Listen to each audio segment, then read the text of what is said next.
Hello and welcome to Grouchy Old Geeks episode 20, and I believe, correct me if I'm wrong Steve, our first ever Grouchy Old Geeks review of the year, is that right? Yes, I think so. I think this is our first one looking back at 2017. And what a year it was. Yes, it's been, in terms of world news, terrible. In terms of geek news, fantastic. So we're going to focus on the geek stuff. Yeah, that's all that's important that's happened in the world anyway.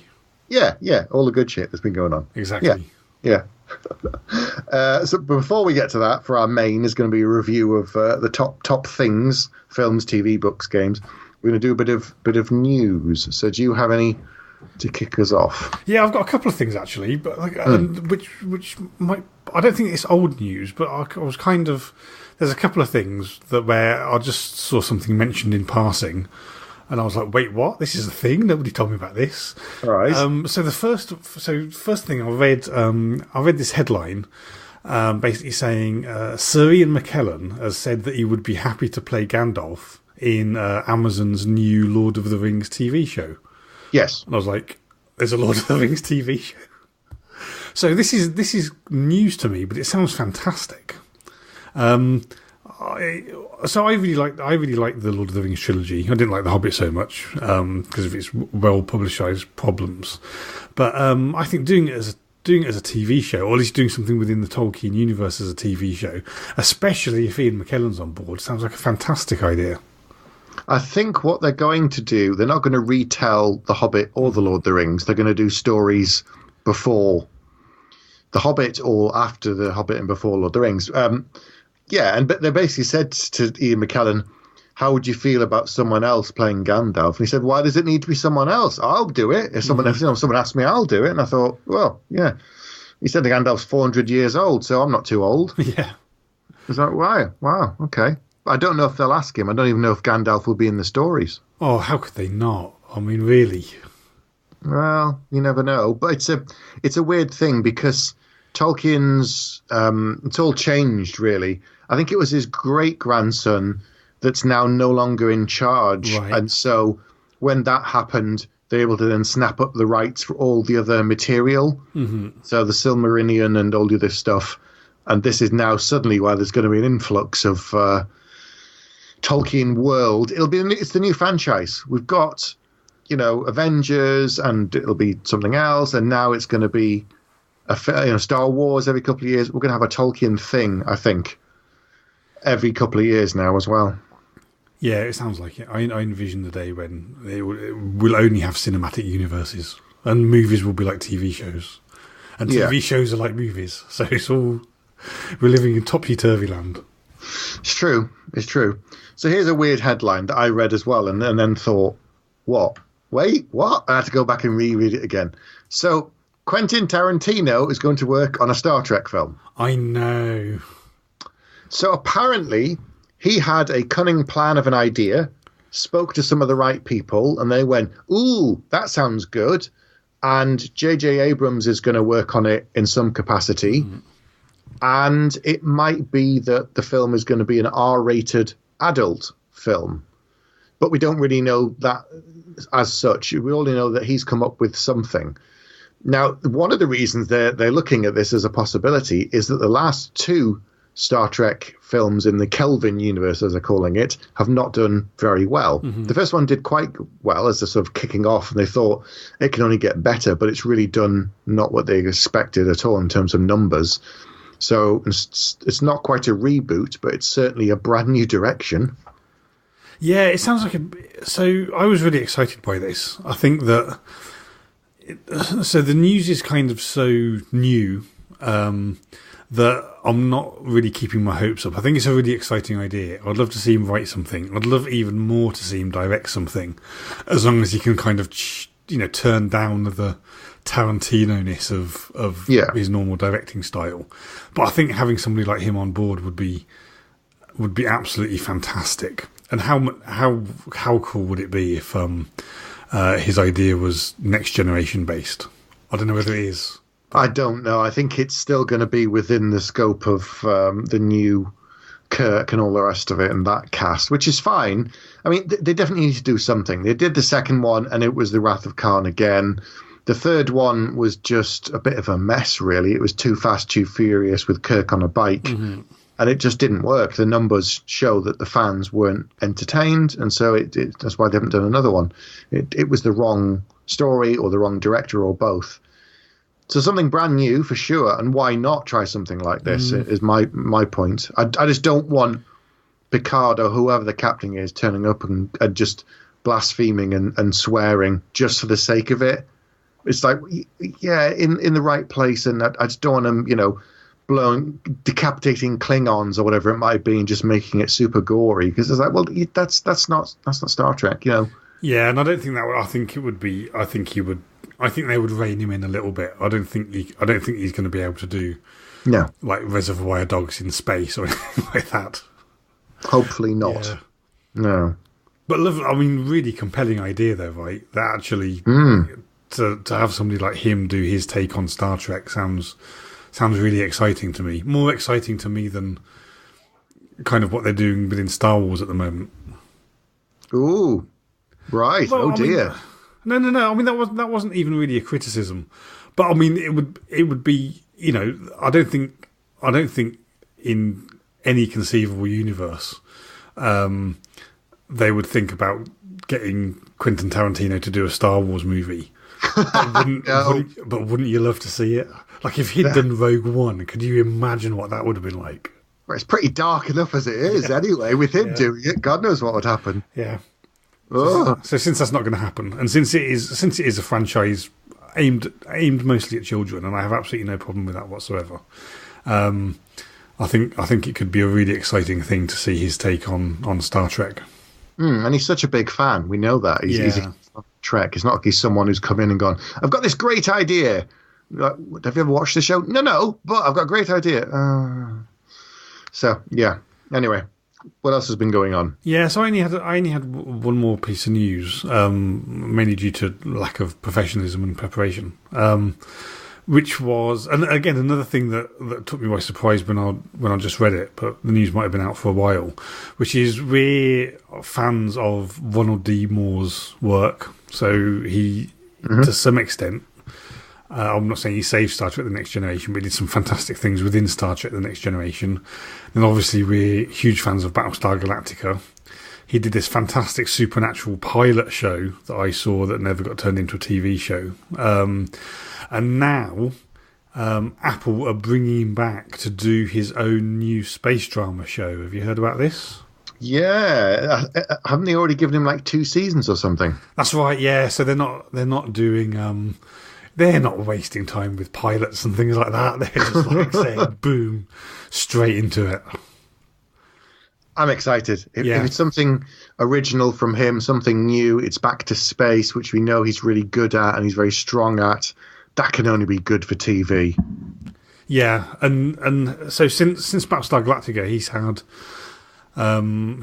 done 2 failed pilots, both of which I saw. Neither of which got turned into a TV show, but I thought both were brilliant. So I think he's continuing to be really interesting and creative, and the fact that they've kind of given him that breathing room already, to go out and do his own show is fantastic. As far as I know, I don't think that there are any details at the moment, other than it's a space drama series, which we're starting to see more of, which is fantastic. And yeah, I can't imagine anybody else who I'd be more excited about hearing is doing something like that. It seems that sci-fi is definitely on the up again in lots of places. It seems to be just sort of taking off. It used to be, we lamented the fact that there weren't any good sci-fi shows on TV or any good sci-fi films, and then the last few years we've had some great ones like Arrival, and other stuff. That's the Orville, of course, on TV. So yeah. It's I'm excited to see what he comes up with. He's definitely someone I trust in terms of being a good creative figure on TV. Yeah, awesome.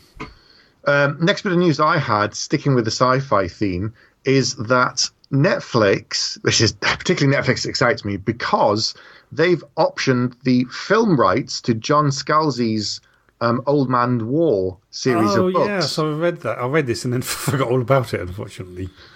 So it says. So I'd originally thought they were going to do it as a TV series, which I thought would have been great, but they're not. They're doing it. The first novel is going to be a film for Netflix, and then I guess if that one goes well, they then look to do the other books in the series, and there are 6 at the moment. I think that I don't think he's doing any new ones, but there's 6 in them. Have you read the book? Yes, I have. In fact, I think we did way back when in our previous podcast incarnation. I think we did it as a book club book. Maybe, but I've read 3 now, I think, or 4. Yeah, so I read the first 2. I really loved the first one. The second one is it the Ghost Legion or something like that? I can't remember. Yes, Ghost Brigade. Ghost Brigade. And I didn't enjoy that one anywhere near as much, but I love the idea. I love the first one. It's really interesting that they're choosing to do it as a movie instead of a TV show. But at the same time, it's quite, if I remember correctly, it's quite a short book, isn't it? I think they're all very tightly. They're almost like pulp sci-fi novels. Mm-hmm. They're like 300 pages, and they're packed full of story and character. It's not to say there isn't world building, because there is a lot, but it's just a very lean book with lean prose. Yeah. And I can kind of see how they do it as a film, and if it works, maybe they'll do it as a series of films with the other ones in the series.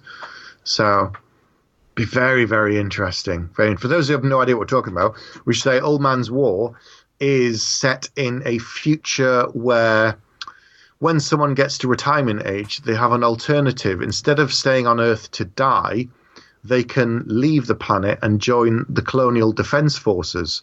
Now, no one really knows what that means. They're just told that when you're an older citizen, you can go and join this organization, but you can never come home ever again. You can never return to Earth. So they don't really know what it means, but they're thinking, well, look, he's 75 and his wife's died and he's got nothing really keeping him there. His kids are living their own lives. So he's like, right.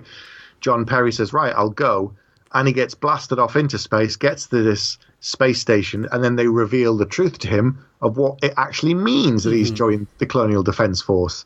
And I'm not going to spoil it, but we should leave it there. We should definitely leave it. It is fascinating. And that's really just like the start of his adventures, despite the fact that he's 75. And it's very, very good sci-fi. But very, very sort of tight as well. And as I said, I've got the 4th book, I think, on my Christmas list.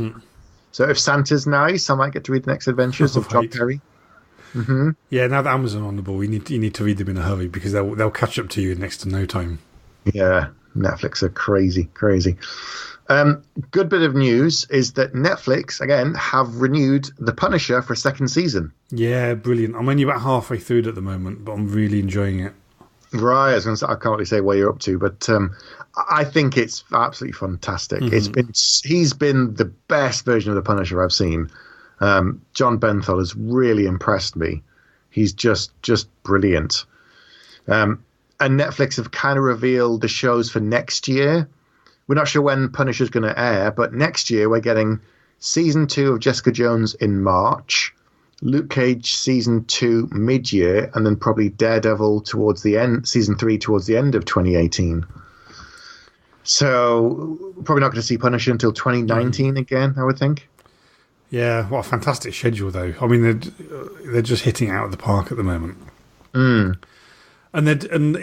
each one of these shows feels really different as well. Like the Punisher obviously has a reputation for being, a very violent guy. And that's certainly reflected in the show. Like they pull no punches, do they at all? Nope. Yeah, it was. I mean, I'm quite happy watching quite violent things. So I didn't find it shocking in the sense of, oh my god, I can't watch this. But I was actually kind of shocked how far they were willing to take it for something that's essentially a TV show, because they really went for it, didn't they? Oh, wait until you get later on in the series. Okay, right. You've seen nothing. We'll have this conversation again when you watched all of it, and then you'll go, I really didn't think they'd do that. Right. So the kid gloves have yet to come off, have they? Pretty much, yeah. Awesome. Yeah, it's just kind of, you don't want to watch the screen, but you don't want to turn away either. It's pretty some serious stuff. Last bit of news from me. This caught my eye, and I was going to skip past it, and then I actually read what it's about, and it sounds really interesting. So the CW are developing a drama series called Lady in the Mask. Have you heard about this? No, I haven't. So it's Amblin TV and CBS. So it's a psychological thriller set in a near future where people can back up their minds like they back up their computer. And a woman wakes up in hospital after a suspicious car accident and learns that her memory was damaged, so they restored it from a 2-year-old backup. Right. Yeah, so she's then returning to her life and, her apparently loving husband and her job at this tech firm. But obviously she's got 2 years of kind of missing details. And there's what she remembers, which is the present to her from 2 years ago, compared to what's actually going on. And then she's starting to believe that maybe the car accident wasn't an accident and that maybe something else is going on. So it's like a mystery psychological thing of her trying to uncover who's done what and why they went after her. And fascinating. Yeah, really interesting sounding. That sounds like it would be great. So who's producing that again? Is it Netflix again? It's CW. Right. So I don't know when it'll be. I haven't got potential air date yet, but that's in development. So I hope it at least goes past the pilot. I'd like to see a few episodes of this because it's an interesting concept to play around with. Wow. So 2018 is going to be packed with excitement. Oh, there's so much going on. So much going on, and this year's been brilliant anyway. Yeah, so let's maybe move on and talk about the highlights of 2017.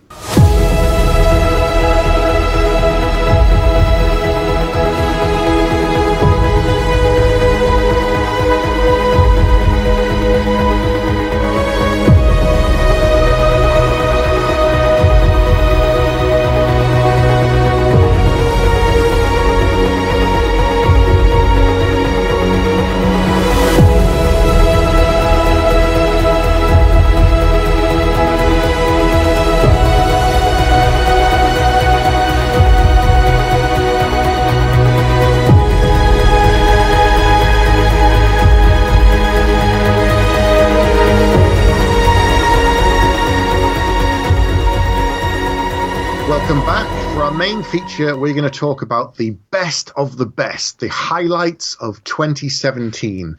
And what an incredible year it's been. I had a real struggle to whittle down some of these choices for top 3 films, TV shows, books, and games. There's just so much good content. We are spoiled. We are like the ambassador at the Ferrero Rocher thing. You are indeed spoiling us. Yeah, what a brilliant year. Every TV just seems to be getting better and better and better at the moment. And 2017 was no exception. So you're right. It's been a struggle to round things down to just a few choice picks. So what are we going to start with first? Let's do films. Okay, fine. So right, I'm going to let you go first, I think. Okay, my first choice I'm going to put money on is one of your choices. Okay. Blade Runner 2049. Yeah, I mean that was. I think out of everything that we're going to be talking about, if I had to highlight one thing across all of the different media that we're going to touch upon as my highlight of the year, it's definitely going to be Blade Runner 2049. I absolutely loved it from beginning to end. I was talking to a friend who didn't enjoy it, and I said, it reminds me of the time a few years ago when I went and saw Interstellar in IMAX. That's probably the last time I had a cinema experience that was similar to this. Because even though I didn't see this in 3D or in IMAX, it didn't matter. It was a regular cinema screen. But I was so involved and so immersed, and it's such a fantastic spectacle to watch that even though I'm going to get the DVD and watch it at home on my television, it's not going to be anywhere near as good an experience. And the thing for me as well is not only is it a great film in its own right, and not only is it a great sequel, I think it's a very, very rare sequel where the sequel existing actually manages to make the original better as well. It doesn't happen often. Yeah, so superb. A lot of people have problems with the pacing. I didn't, but it's a very slow, thoughtful film, and I absolutely can't wait to see it again. I think it actually comes out. So we're recording this on the 18th, and I've got a feeling it comes out on Blu-ray like early January. So I think I'm a couple of weeks away from being able to watch it again. Wow. And I really can't wait. I absolutely loved it. I didn't see. I don't mind slow films sometimes. Everything now is 24 hours, instant, too long, don't read, all this kind of stuff. But it's nice to watch a slow film or a thoughtful film or just something that's a bit more in depth. Not everything has to be surface. And this film looks incredible, and it was just such a pleasure. I didn't mind that it went on for like 2.5 hours. Not everything has to be 2 hours or under. You want time to be able to soak into that world. So yeah, it's definitely one of my top 3 films. And although I will watch it again, unless I get a chance to see it on a big screen, I don't think it's going to have the same impact unless they do like a screening of both films back to back somewhere. Yeah, I mean, I would. Yeah, I agree with you. I think the pacing is brilliant. And so last week I went to see Thor Ragnarok, which I really enjoyed. But but the pacing of it is exhausting. Like, it's just so many things happening. Yeah, it's just jumping from one thing to another. Whereas Blade Runner was actually very slow and very considered, a lot like The Arrival, his previous film. And I just loved absolutely everything about it. The look, how it sounded, the plot. I thought just everything about it was superb. I've got the soundtrack now. That's one of my current writing soundtracks. I use the 2049 Blade Runner. So it's just incredible. Right, what's another choice of your top 3 films? Okay, so that was one of my top 3, obviously. Another one for my top 3 is a movie that I actually don't know whether you've seen it or not. So, Christopher Nolan film, and it's Dunkirk. Have you seen it? No, it's one that I missed. I wanted to see, but didn't get a chance. It's a really incredible film. So if you don't know the story, and I actually kind of to my shame, I didn't know the story until the movie came out. But it's a true story, and it's about a whole lot of soldiers, a whole lot of British soldiers in the Second World War, stuck on the beach, Dunkirk, and there's no Navy vessels to come and take them off, and the Germans are advancing, and there are thousands and thousands and thousands of them on the beach. So what the Navy do is they request anybody that's got an sea-going vessel. So these are people, in like little 1 or 2 man fishing boats and things like that. But hundreds of British people sort of try and come to their aid. So they sail across the channel in boats that are barely up to the journey in order to pick up as many soldiers as they can and bring them back to England. And it's a story about the best of humanity, I think. Not in terms of these people are undoubtedly heroes, but it's not about the fact that these people are heroes. It's the fact that they're ordinary people doing a very heroic thing. And it's told from three different points of view across 3 different timelines. One is Tom Hardy, who's a Spitfire pilot. There's what's happening on the beach, and there's the people coming across the sea to try and recognise them, and these stories begin to sort of interweave with each other. And it's one again going back to what we were saying about Blade Runner, how it looks stunning, and Dunkirk is an absolutely beautiful, stunning piece of cinematography. Almost everything nowadays has CGI in it, but actually, a lot of the stuff that was done with physical effects, and it really, really shows that he was actually filming something that he was then just kind of capturing in camera rather than loads of stuff in post-production.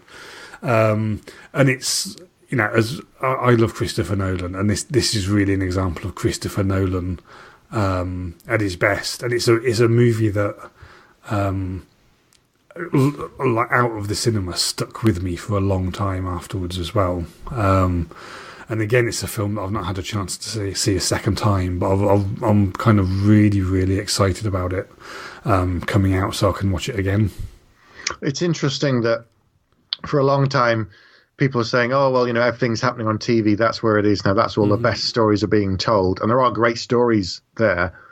And film is always been about spectacle, but saying, oh, we can get it on TV now. You don't have to go to the cinema. You can just wait for it to come on television, even with big TVs. It's like, yeah, but sometimes there are films, as the two we've talked about, where it's not the same. You can have the biggest TV in your house. You can have surround sound and a Blu-ray. It isn't the same as the atmosphere of being in a room with, a couple of hundred other people in silence, in awe, watching this amazing spectacle. And I think films like these two show that there's always going to be a place for cinema. I don't think it's ever going to go away. Yeah, I think there's definitely this idea of the shared experience, right? That's why it's better to go to a football, not go to a football match, but it's better to go to a football match. A sports ball match. So I'm told. So the legend tells us. Is to watch it at home. And I guess there's kind of an aspect of that, particularly with movies like Blade Runner and Dunkirk. And after not going to the cinema for a long time, having now moved house, and there's a cinema near me that's very slightly more expensive, but isn't populated by plebeians. I'm willing to go a lot more often now. Yes. Anyway, moving on quickly. My second choice of a top 3 film, it's probably not too much of a surprise. I think you've seen it, is Logan. Yes, and loved it. I really thought it was brilliant.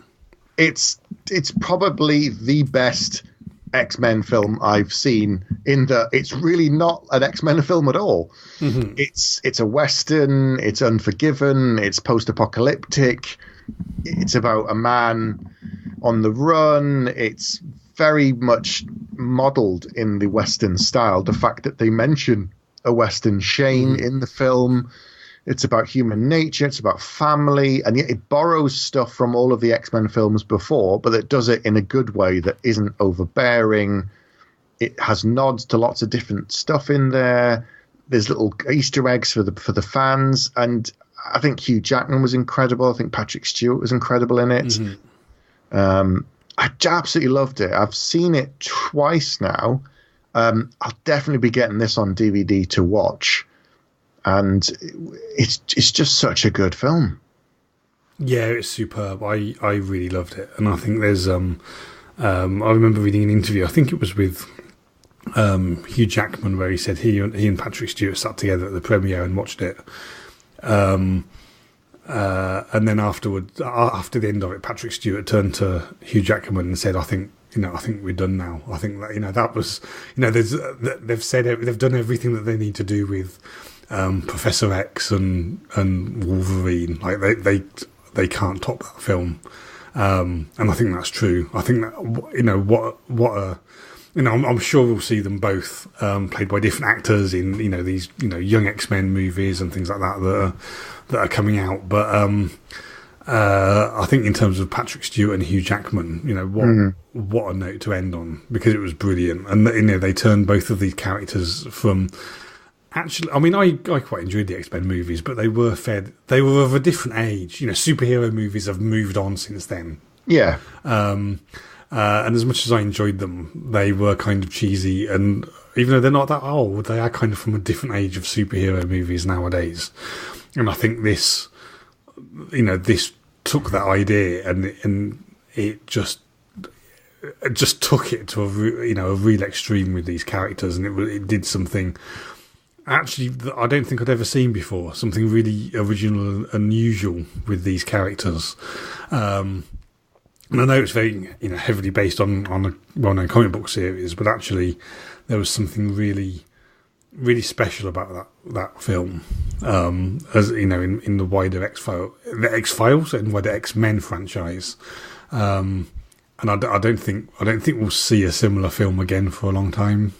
No, and now that Disney have acquired Fox, they now have access to the X-Men and the Fantastic Four under the same banner, because Disney also own Marvel.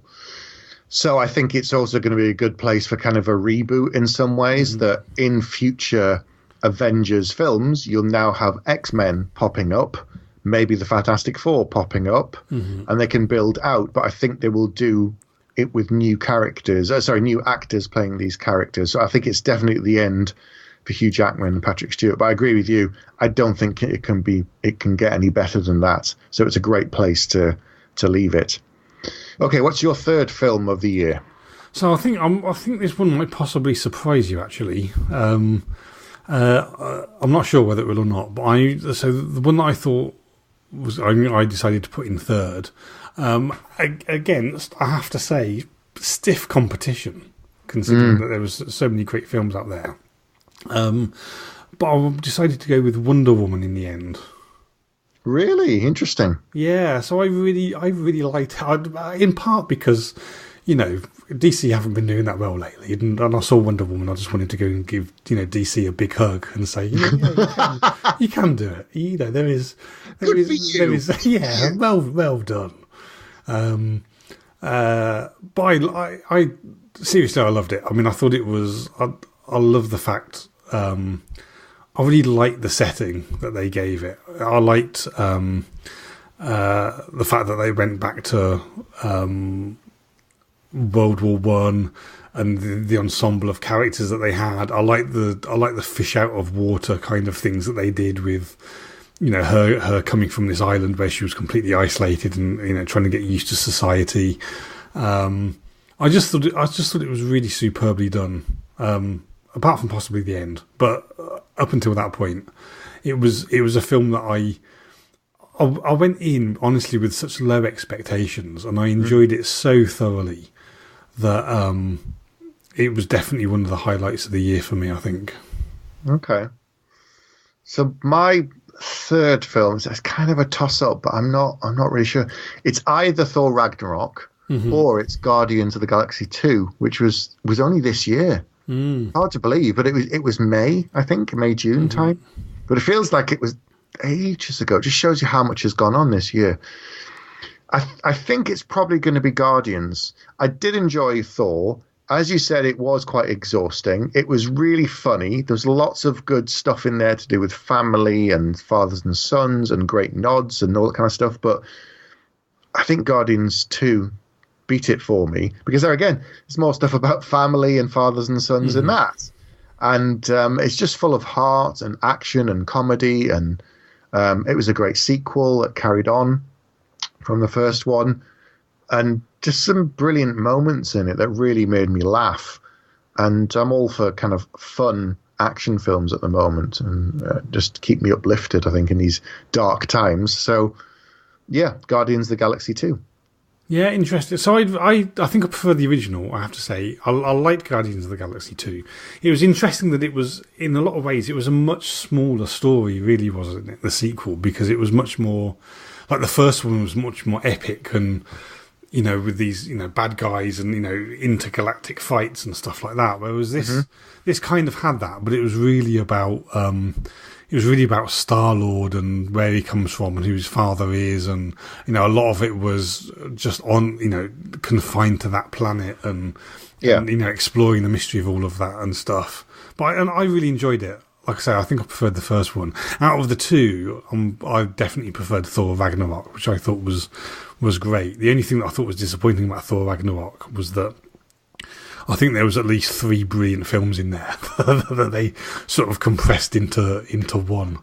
But I thoroughly enjoyed it. It was a little bit disappointing because that kind of, I was watching it and thinking, I'd really love to see a Planet Hulk movie, but that ship has kind of sailed now, hasn't it? Yes, for sure.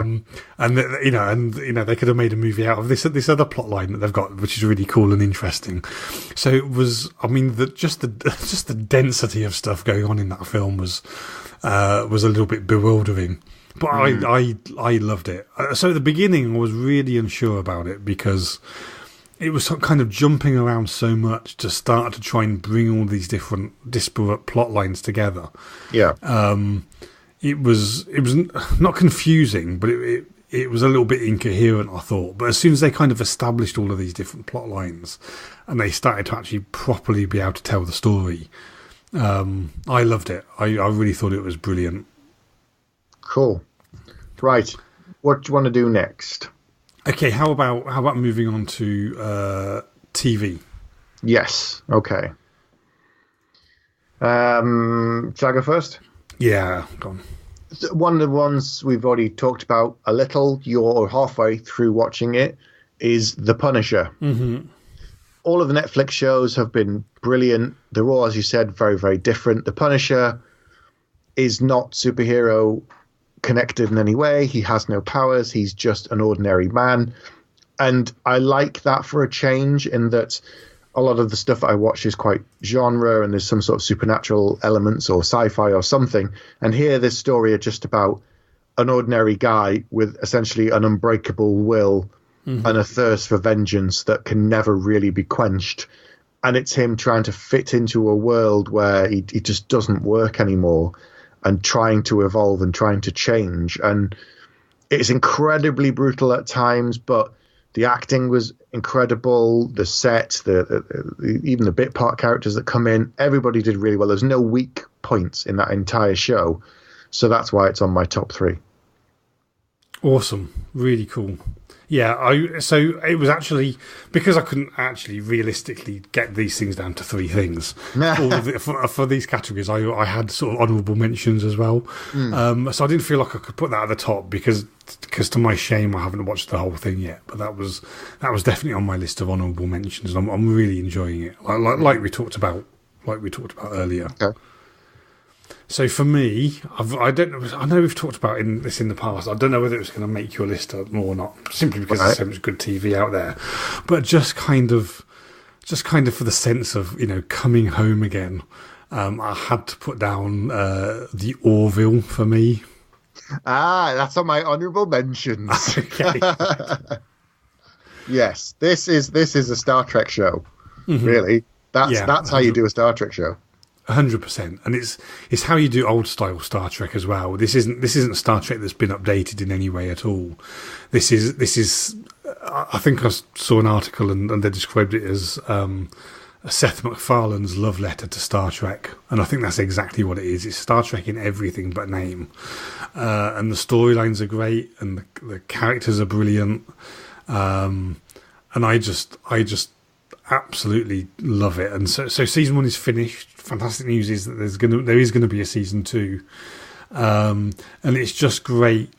Not just great sort of space opera, but great sort of old-fashioned style space opera as well. They haven't said unlike Star Trek Discovery, they haven't said, right, we're going to take the idea of Star Trek and modernise it.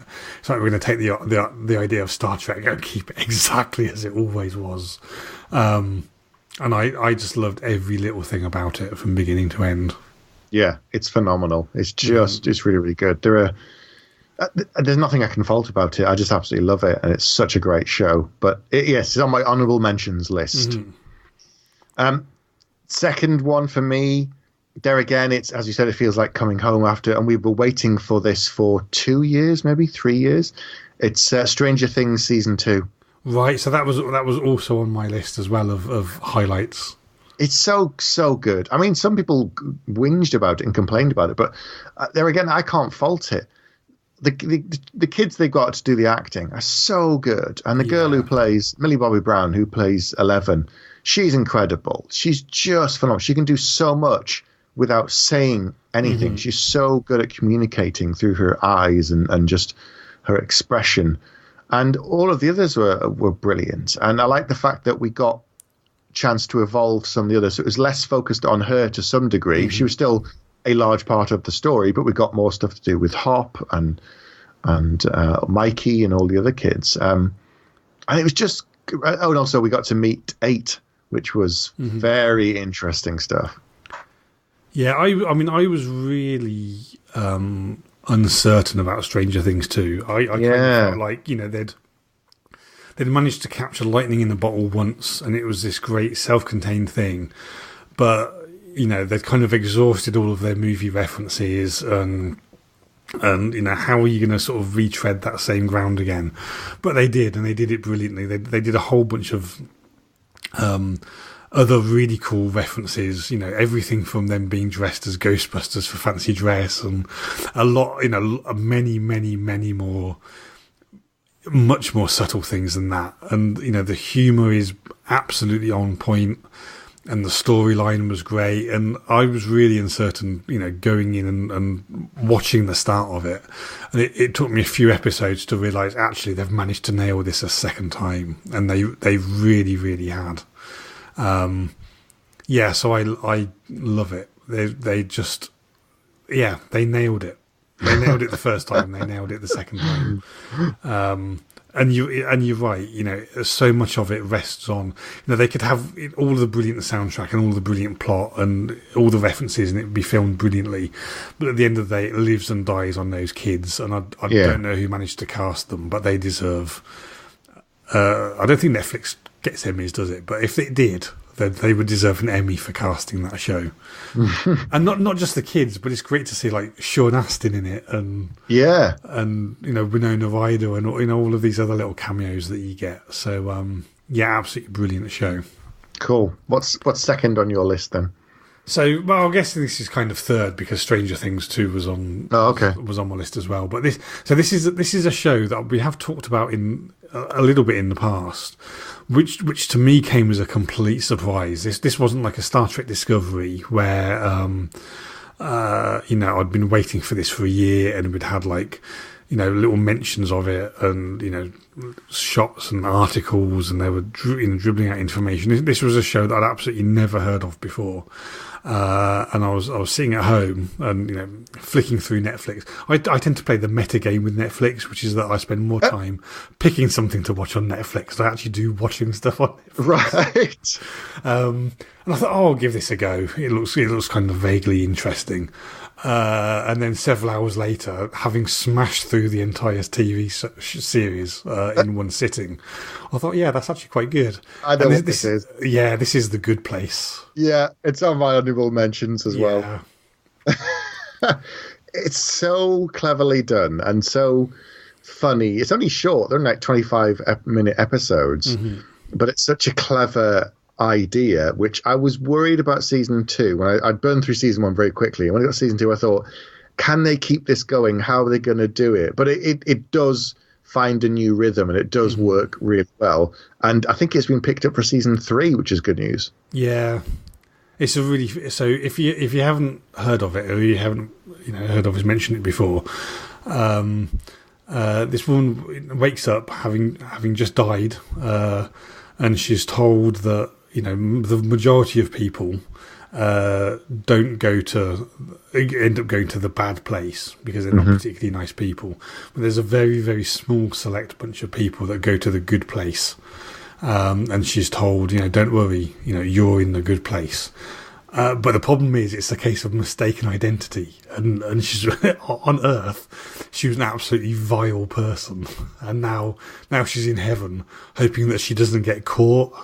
So that's the premise from the beginning. But there's twists and turns and fun characters and all sorts of crazy things going on. It's incredibly funny. It's the funniest comedy show I've watched in a really, really long time. And everybody's absolutely brilliant in it. Ted Danson is fantastic in it, who plays sort of, is he called the caretaker? I think it's Michael. Michael is sort of their caretaker, really. And it's just a brilliantly, brilliantly funny show. Lots of sort of quite farcical things in it, but it's just a great show, and was without a doubt. So Stranger Things 2 I was hoping I was going to like, and I did. Star Trek I was hoping I was going to like. Orville I was hoping I was going to like, but I was expecting all of these things. But The Good Place was 100% a complete surprise to me, and I thought it was brilliant. Yeah, it's really, really good. So the last, my number 3 is not in an order, but just on one of my top 3, caught me completely by surprise. Because I really wasn't keen. I didn't know if I'd like it. But I thought, all right, I'll give it a go. And I watched a couple of episodes, and I absolutely loved it. And now I'm up to date and waiting for new episodes in January on season 2. And this is Riverdale. Oh, really? So that's interesting you should say that, because I watched about the first half of the first episode of Riverdale, and I had to go and do something else. And then my wife watched a bunch more episodes, and I was like, you've been watching these episodes without me. She was like, I really don't think you'd like it, but you're telling me that that's wrong. I really like it. I don't know if you will, because it is I don't want to say it's a teen drama, but it is and it isn't. At the same time, it's got a really dark thread running through it, and that's consistent for the whole show. It's not just, that's for a couple of episodes.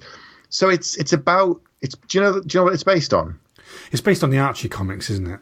Yeah. So for those who haven't heard them, it's a sort of golden age comics, and way back in the day, Archie is this guy, Archie Andrews, lives in this town, Riverdale, and there's two girls, Betty and Veronica, and his friend Jughead, and they've taken that concept and put it into modern day, but then the first season kicks off with a kid going missing, and then they find out that he's been murdered. And so the whole of the first season is who killed him, why did they do it, how did it happen? They're all investigating it, but then there's all of the kind of the high school teen drama stuff, but it's very, very 21st century. The actors are all like in their 20s, so they're not actually the age that they're playing. Mm-hmm. And yet for me, I'm thinking, when I was 13, I wasn't doing that. It just shows you how things have moved on a lot. But I really enjoy it. I guess it is a bit cheesy, and it is almost period in some ways. I mean, they do have cell phones and they do have modern technology, but then there's also things like they hang out at Pop's Diner, mm-hmm. and they still like talk to each other, right. and have conversations and go to parties and things. They don't just sit and play computer games all night or, go online and search. So I don't know. I really like it. And season 2 there again is kicked off, and it's something very dark, that's done really well for them, to the point now they're looking at doing an almost like a spin-off in some ways. Have you heard about this? No, but Archie's well known for doing.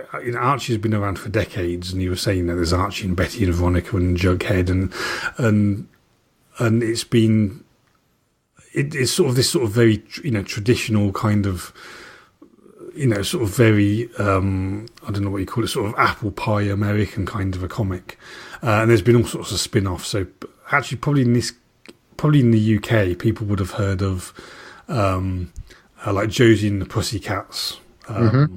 probably more than they've heard of Archie, even though Josie and the Pussycats started in Archie, or Richie Rich as well, also started in Archie. But they've also done these really crazy things, like they've done Archie versus aliens, like the aliens from the movie Aliens, and Archie versus Predator, and Afterlife with Archie with zombies. Yeah, all sorts of absolutely nutty things that they've sort of played with this sort of whiter than white, sort of innocent American kind of traditional apple pie kind of an American comic. So it has a tradition of doing these wild and wacky spin-offs and stuff like that. I haven't heard about this particular spin-off, but it's true to form that they're doing that sort of thing. Yeah. So I don't know, I'm enjoying it. It just really grips me for some reason. I'm not really sure why. Maybe I should check it out. Yeah, give it a couple episodes and see what you think. Mm-hmm. You might not like it, but it's worth a try. Do you have any other honourable mentions then on TV? So I think I had. Almost everything that Netflix has done this year would be an honourable mention. After discussing Star Trek once we'd seen the first few episodes and me being really negative about it, having watched the whole season now, I think it came into its own a little bit. So I think that was honourable mention because I reevaluated what I thought of it towards the end. I think they started to do some things that were a bit more traditionally Star Trek. They started to downplay the role of the Klingons a little bit, which I really disliked. And I think that I changed my opinion of it as the season went on. So I thought I would try and right that wrong by having it as an honourable mention. I'm not going to do that. My other honourable mention, the last one, is the Defenders TV series, which was the culmination of all of the former Marvel Netflix TV series. This was Luke Cage, Jessica Jones, Daredevil, and Iron Fist working together, fighting together in New York, and it was brilliant. It was really, really good. It avoided some stupid cliches. It did so many great things and great nods. I absolutely loved that. So that's worthy of an honourable mention for me. Awesome. So, right. Any other categories that we're going to cover? I've got books and games. What about you? Okay, I haven't written down books because, to be honest, I've really been bad at reading this year. but I've got games that I can cover. Do you want to talk about your books quickly? Because I'd be interested in hearing what they were as a recommendation, if nothing else. The one that I'm reading is worthy of an honourable mention, especially given the stuff we've just been talking about, is Ready Player One by... Right. Have you read this by Ernest? No, I know it's this Steven Spielberg film that's due out, I think, quite soon. But I haven't read it, and I'm kind of vaguely aware of what it is, but that's about it, really. I think you'd love it. I also think you should read the book before you see the film. So it was a 2011 book by Ernest Cline, and someone described it on the front cover as Charlie and the Chocolate Factory meets The Matrix, which I think is probably the best way to describe it. Okay. It's set in a science fiction story set in a near future where essentially the world has gone to shit, and people spend most of their time living in this Matrix-like world. You plug in with a headset and goggles and gloves, and you can do almost anything in there. So it's the merging of the internet and everything else, but it's all done through this giant world called the Oasis. So people have jobs in there that do other things. They play games. There's all the MMOs have now been merged into this. There are planets that you can go and visit. And the story is about this kid who's incredibly poor, who lives in a trailer park with his aunt, who's not a very nice person. It's very Charlie and Chocolate Factory. It's very kind of, Harry Potter in a way. And the person who invented the Oasis has died. And he doesn't have any family. He doesn't have any kids. And he announces a challenge after he's dead. A video comes out from him saying, the person who solves these three things and find the three keys will unlock the egg in the Oasis. And once you do that, you will inherit my wealth, which is several billion dollars. And this kid, Wade, is like, what? And people have been trying to do this for years now. He's about 16, 17. This isn't brand new. This is people have been trying for 5, 6 years, 7 years. And it was very exciting at the beginning. Everybody's doing it. And then it's kind of the interest has trailed off because it seems impossible to solve. And yet this kid stumbles across something that puts him on the right path. And that's all I'm going to say. So I think you'd really enjoy it. It's quite a lean book. It's probably about 350 pages. I think the audio book is read by Will Wheaton. Oh, cool. So he read, going back to John Scalzi, he read the audio book for Red Shirts. Ah, there you go. He even gets a mention in the story at one point. Oh, okay, that's cool. Yeah, so it's full of pop culture references because the guy who has died was obsessed with the 80s. So it's full of lots of stuff that you and I will recognize from our childhood. Really, really good. So that's kind of my honorable mention, actually. But I've nearly finished it, and it's absolutely cracking. Awesome. My top 3 books this year, then, were Mr. Mercedes by Stephen King. This is a completely non-horror, non-supernatural book. It's about a retired cop trying to catch a serial killer. And that's it. He does the book did so well that Stephen King did 2 more with the same character, and I believe they've either made a film or they're doing a TV series based upon it that's come out. And look, if it does well, they'll probably do the others. It's just a really good cop story about this retired guy who's got a cold case that he just can't leave alone, and it kind of comes back to the surface, and he starts digging into it, and it's him working with some other unusual characters trying to solve it. So that was really good. Ship of Magic I read by Robin Hobb. Robin Hobb is one of the best fantasy writers in the genre. She's been writing fantasy novels for about 30 years now, I would say, or 25 years plus. And this is one of the ones set in her sort of most well-known world. I'm on the second trilogy. They sort of follow on, but not completely. Really, really good, really creative, incredibly detailed and layered, and yet it's never a heavy read. So that's definitely worth checking out. My third one is a debut book.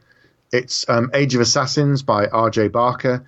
It's about a young orphan who's taken in by this woman and raised to be an assassin and her apprentice. And it's almost got like a Gormenghast feel because they go to visit this massive castle they're hired to try and find an assassin who's going to kill the king, and their job is to find this other assassin before it happens. And it's lots of cloak and dagger and mystery and intrigue, but very, very creative and very clever, and also a very kind of touching story. So definitely worth checking out. Brilliant. I can't believe you passed up the opportunity to mention one of your books, but I would never be so gauche. I would never do that. But, Christmas is coming up, folks, so, Yeah, still remember that that's Aryan spelled Aryan. Available from all good bookshops and Amazon. Absolutely. Hey, I've got a novella coming out in February. Good grief. There you go. So that's in digital and audio book only, but there you go. Do you know, actually, just to highlight the level of my shame, I actually think you've written more books this year than I've read. Okay, yeah, that's fair enough. Right, games. Come on, what have we got for games? So we're both gamers, but we don't talk about games very often. Oh. So I've got much less of an idea as to whether you've played these or you're aware of them or what they are. But I have to say the first game that I'm going to mention is not the most in-depth game, but is certainly, I think, the game that I've played most this year and probably had the most fun playing. I don't know whether you've played it. I'm sure you've probably heard of it. But this is PlayerUnknown's Battlegrounds. I've heard of it, but remind me, which one is this? Okay, so this is it's a very simple concept, and each game probably only takes about 10 minutes. But it's set on a large island. I don't know how big the island is, but it would take quite a long time to get from one end of this island to the other. And it's a 100-player game. So every time the game starts, there are 100 people on this island. And all 100 people start on this plane that flies over the island, and you pick a point to jump out. So you press a button and you jump out of the airplane, and you skydive for a bit, and then your parachute deploys, and you hit the ground. And the aim is to kill the other 98 people. Wow! So it's very Hunger Games like. So everybody lands completely unarmed. They've basically got clothes on and that's it. Yeah. And then what you do is you run into, but there were weapons hidden everywhere. So you run into these, abandoned houses, and you might find like a motorcycle helmet that will protect you a little bit, or you'll find a gas mask or a pistol or a gun or something like that. So you run around trying to arm yourself as quickly as possible. But then what happens is every couple of minutes, there's this sort of blue electrical glow that starts to come in on the map very, very slowly. And if you're in this blue zone, you start taking damage and you'll die very quickly. So that means as the game progresses and people start to die, everybody is forced into this smaller and smaller and smaller area. Right. Until you get down to the final few. And everybody's just a few meters away from each other, because otherwise they'll get killed out when they're in this blue zone. Yeah. And it's such a simple idea. It's essentially a first-person shooter where you're trying to kill everybody else. Yeah. But it's just the way that it's implemented is brilliant. This mechanic of the play area shrinking down steadily, and you're starting out completely unarmed, and you're having to scramble to find guns to start to try and take other people out, or hiding is, also a legitimate way to try and get down to the final few people in the game. And it's the most popular game on the PC at the moment. And in fact, it's so popular. So Counter-Strike Global Offensive, which is Valve's big game at the moment, since PlayerUnknown's Battlegrounds came out, the number of people playing that has gone down by 50%. This is such a popular game, and it's superb. Very simple concept. There's no plot, there's no characters, there's no storyline. Each game only lasts a few minutes. Or a few seconds, depending on how good you are. Wow. Speaking from experience. But, I see. I was going to say, are you any good? But there's my answer. So I can get down. So out of 100 people, I'm commonly in the top 20, and I'm quite often in the top 10. I've never ever one. I've never been. I've never ever been the last man standing. I've been down to the. I think my record is a few times I've been down to the final 3. Okay.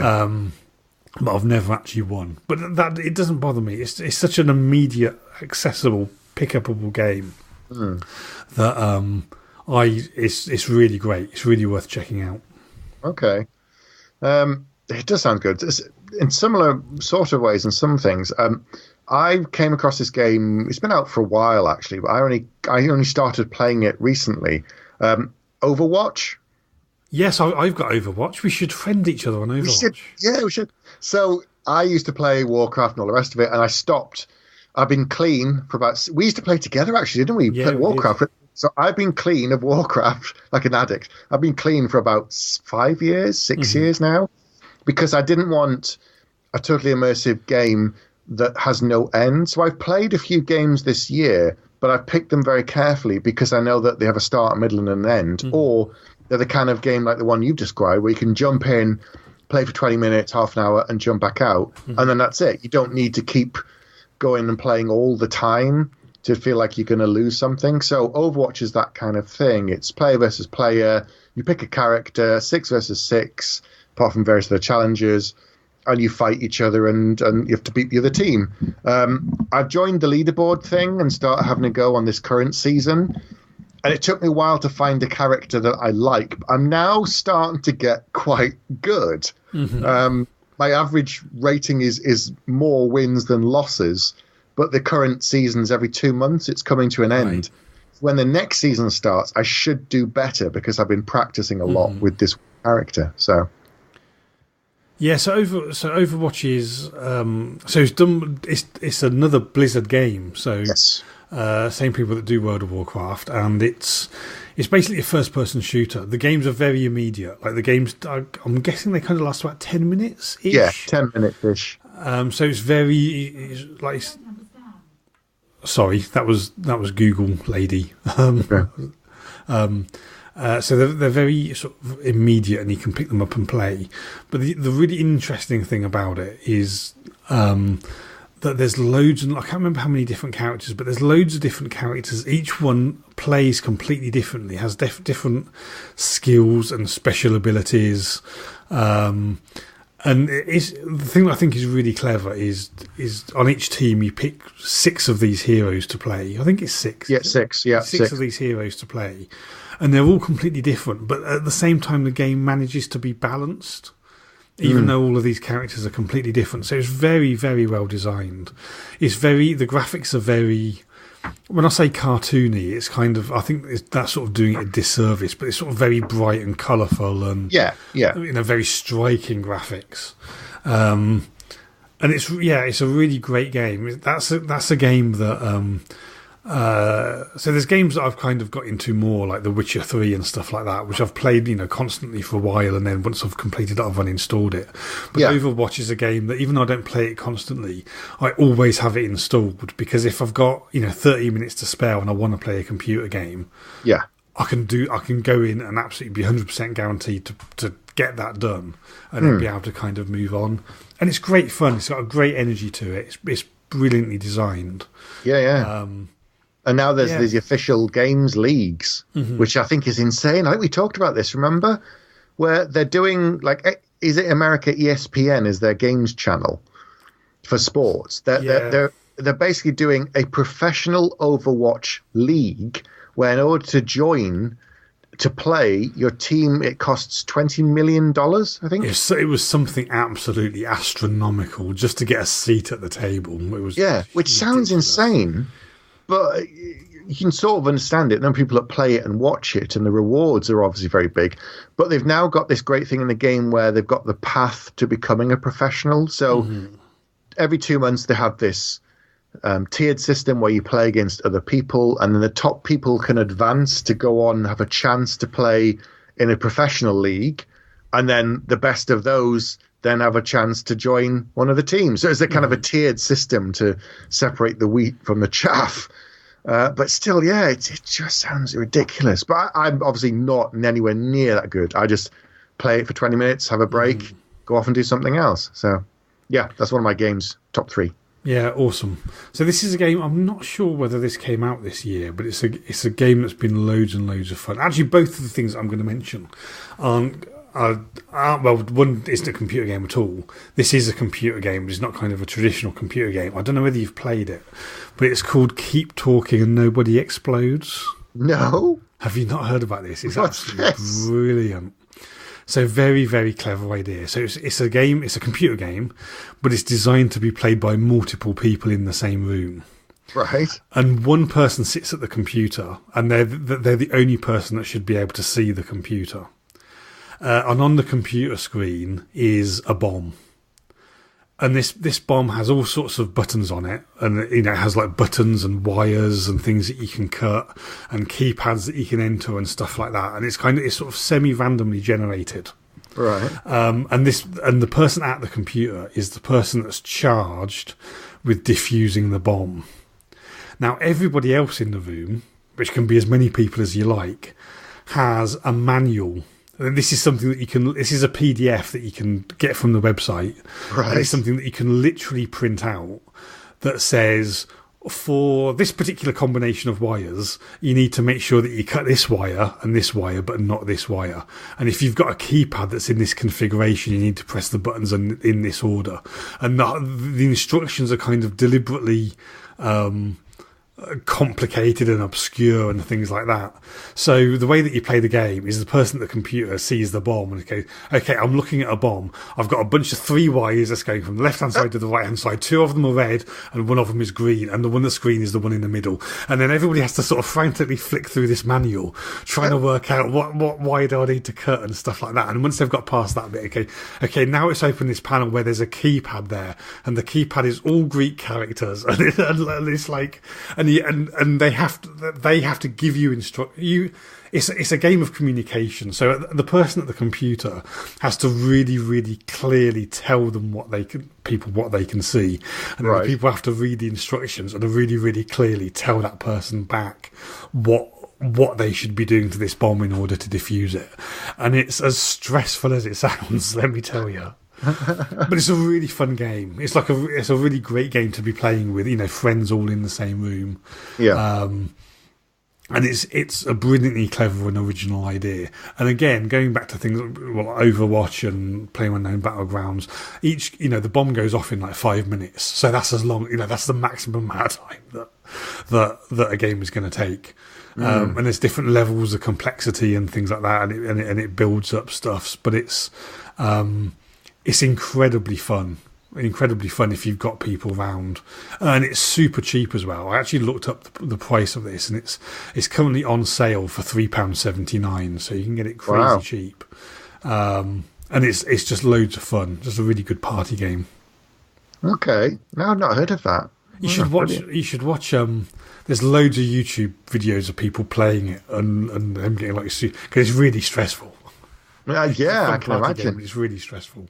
It sounds good. I mean, we played Wolf earlier this year and last year, and that was as fun. That was crazy fun. My second game, neither of these are new, but they're ones that I played this year. You mentioned it earlier. The Witcher 3: The Wild Hunt. Yeah, brilliant. Absolutely loved it. Finished it. It took me a while, but I wasn't rushing, and having now completed it, I think there's a bunch of other stuff that I'd want to go and do that wasn't directly related to the story. So I also know a bit more about the story now, having done it, and there's other choices I would have made. So it's something like you. I downloaded it on Steam, played it, finished it, deleted it, but I've still got it in the library, so I think I'll go back to it and revisit it. Absolutely brilliant. So much fun. A huge world to explore. Great characters, great advancement, puzzles, mysteries, great character development with you and the kind of related characters. Just fantastic stuff. Having never played in this world before and not read any of the books. Oh, we're now getting a TV series with Netflix, apparently, based on The Witcher. Oh, wow. Yeah. Awesome. Anyway, so loved it. Really brilliant game. And like you say, I think there's I'm almost certain that you can spend more time doing the side quests than you can actually doing the main storyline. Yeah, I really thought The Witcher was superb. It really kept me hooked from beginning to end. And there's things that probably more so than any game that that is this sort of open world sandbox and things like that, I really felt that people that I'd befriended or made enemies of early on in the game, that affected the world. That affected the plot lines, and it's not like Grand Theft Auto or something like that, where you interact with these characters in a certain way, but the story kind of plays out how the story plays out. This really did feel like I was having an effect on who was on my side and who didn't want to help me, and all of these other things. So it really felt like a living world, probably more than any other sandbox game I've played. Yeah, for sure. It's incredible. It's another reason why I think I'll go back and play it again. So what was your last game then? So this is kind of a genre of games that I don't know whether you've played or not, or whether I don't think we've talked about it before. But these are games that aren't computer games at all, and these are escape rooms. Have you done an escape room? No, I know about them, but I've never been in one. Yeah, so they've kind of become a big craze. So I've done them on holiday in Canada and over here in the UK, and they're basically themed. So the one I did most recently was basically the plot line is you're a